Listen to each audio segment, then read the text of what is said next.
ætla að halda þess áfram með aðskiljanlegar diffrumur. Það sem við þurfum núna að vita og notfæra okkur að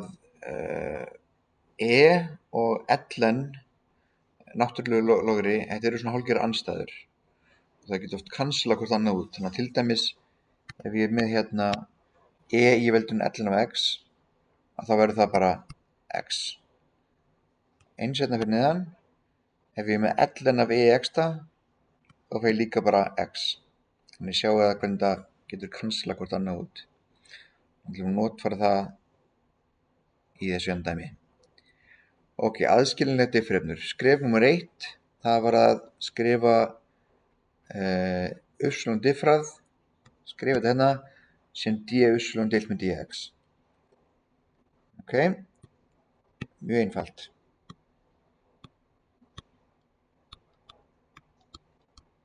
Ok, þetta er komið, þetta var skref 1.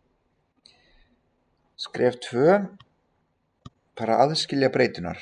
Þannig að verður vinstra megin og x verður hægra megin. Þannig að þetta verður dy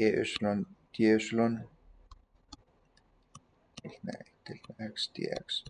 Sjáu ég vil setja á undan dy. Þetta er bara að venja við rithátt. Dy er aftast.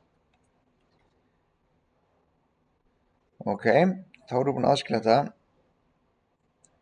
Þriðja skref að heilda báða megin. Þá heildum við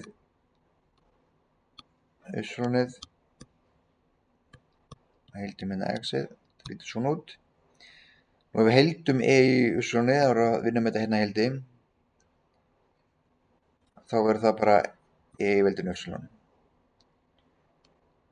Heildum 1 deilt með x, þá er það ln af x, sem kemur okkar fast í k.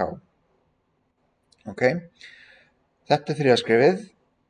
Fjórða skrefið næst. Það er að einangra y-ið. Og þá sjáum við að við erum með y sem veldið, sem við viljum ekki.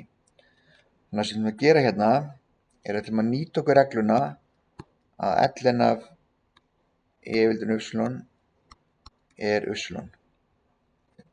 Regla sem segir þetta. Þannig að við ætlum bara að taka þetta og ætlum að taka ln báðum megin. Þetta verður svona. Svo ætlum við að taka ln hægra megin, þá er það svona ln af x pluss k. Passi ykkur, þetta ln það er allt þetta, nær yfir allt saman.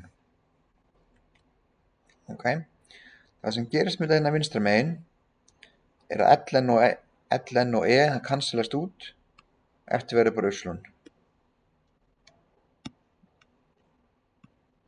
Þá erum við búin að einangra y-ið og svo er komið. Síðan í vinnubókinni þá eruð þið að leysa svipuð dæmi og það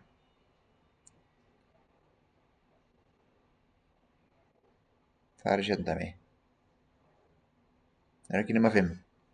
Ætlaði að ná því í tímanum í dag.